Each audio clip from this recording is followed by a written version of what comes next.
In this session, we'll be looking at using Service Manager for creating of an incident, for creating of a related service request, as well as for configuring the different incident-based settings. When I talk about configuration of settings, I need to go into the Administrative tab. Inside Administration, I will go into Settings and inside Incident Settings. Incident settings allows me to define my own various settings for incidents. For example, when you phone Vodafone to give them a complaint, they will obviously talk back to you. They will give you back a complaint number. This complaint number may or may not have a prefix. It'll have a predefined format. It may be something like Voda 123 or something else or the other. Similarly, over here I can configure a prefix for all of my different incidents which will be created. Also, whenever users make an incident complaint, they can attach different types of files. By default, the maximum number of files that can be attached into an incident report is 10. Also, the maximum size is around 2 megabytes. When I'm creating an incident report, I can also define or specify that this incident should be default handled by which support group. I have three different support groups: tier 1, tier 2 and tier 3. Also, I can have different parent and child based incidents. Suppose if in a college one of the students have complained that their machine is infected by a virus, but soon it is seen that the entire college is infected with a virus.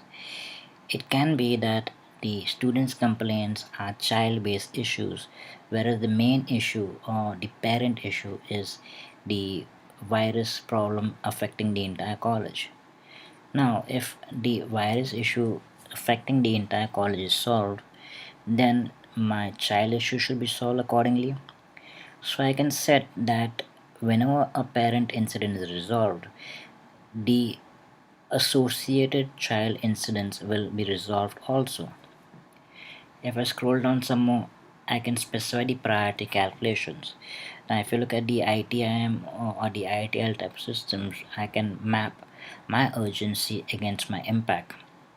Urgency is how fast I want something to be done, and impact is the severity or the importance of something. If my servers crash, the impact will obviously be high. Similarly, because the impact is high and because it is causing issues to my business, I may have a higher urgency. So I can come down here and I can set a specific matrix type value from 1 to 9 for each of these section over here. Similarly, if I scroll down, I can set the resolution time. For example, if the urgency, I set the uh, priority calculation value as 9, or for example I set it as 1, meaning it is having a high impact and it having a high urgency. I can come down here and priority, I can specify that the target resolution time may be, say, suppose 30 minutes, so that this issue needs to be solved in 30 minutes. This is what we call as service level type of agreement or SLA, incident resolution time. Second part of the practical is we have to create a related service request. Now, for a related service request, I need to go into my work items and go into incident management.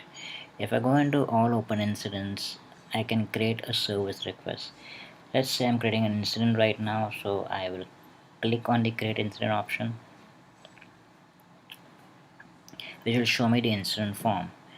I can specify that the affected user is,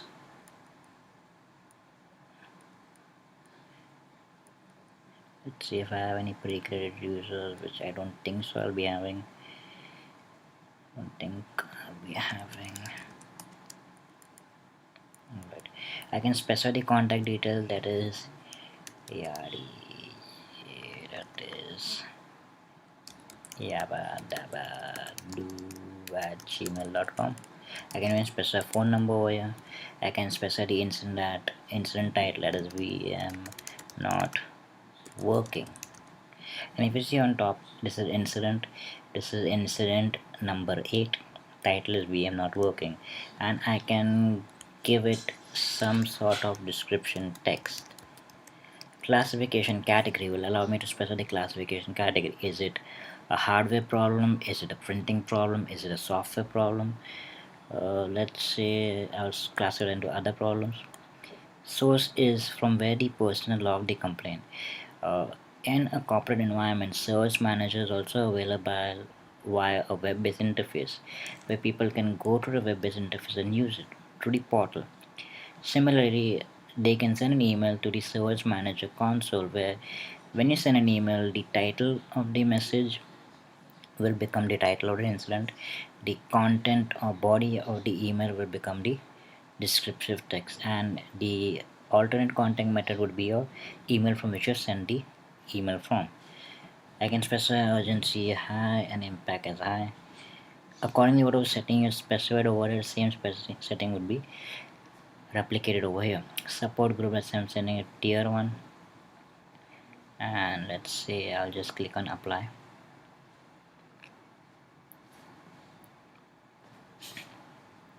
And then I'll click on OK.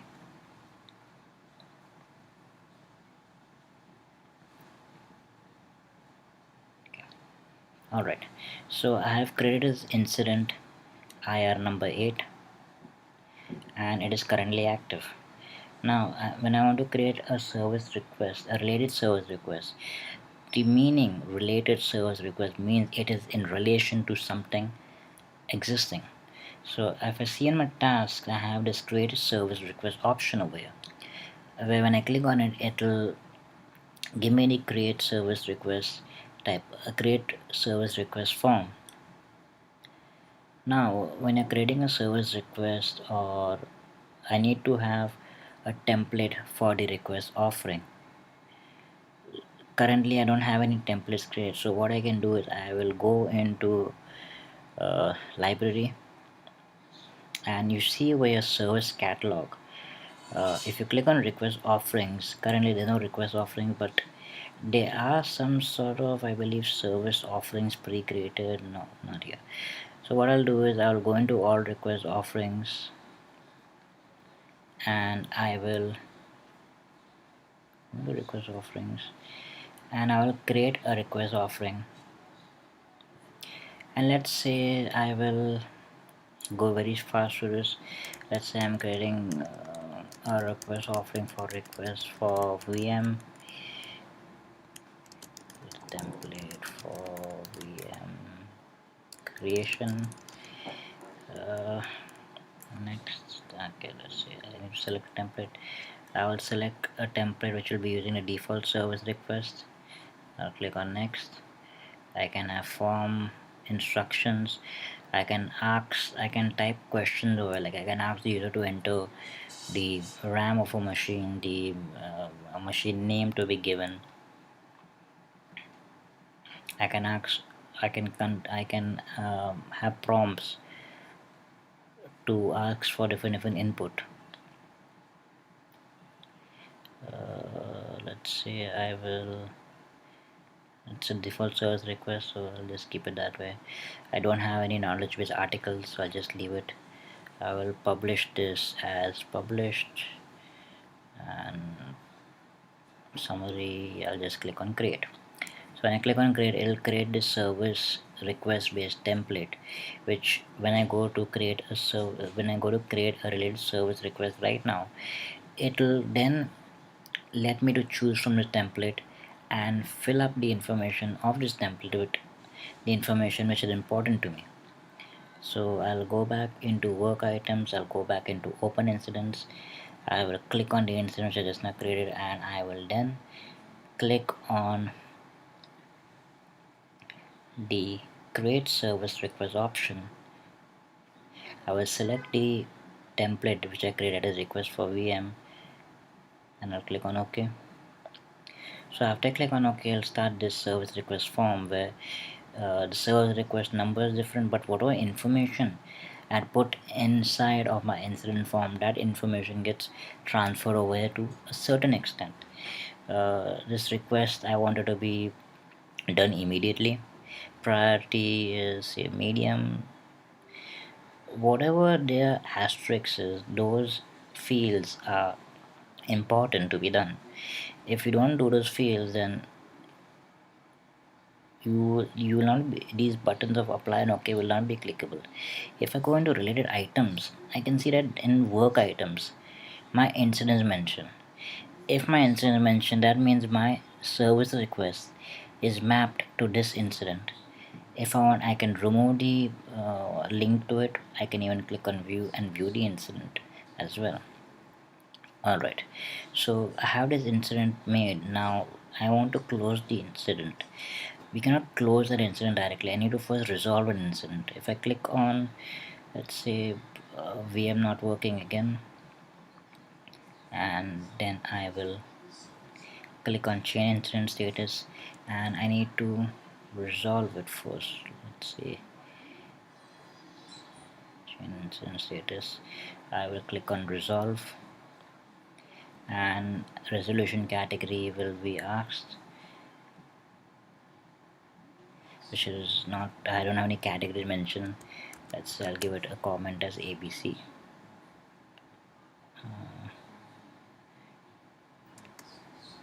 And click on OK. So after this thing has been resolved, it will disappear from my open incident screen, as you see. Now to view it again, I will need to go to all incidents, and inside all incidents I'll be able to see this has been resolved. If I click on it again, I can scroll down away and see information about it. I can change the incident status again, and I can now close it. So I can give a comment again,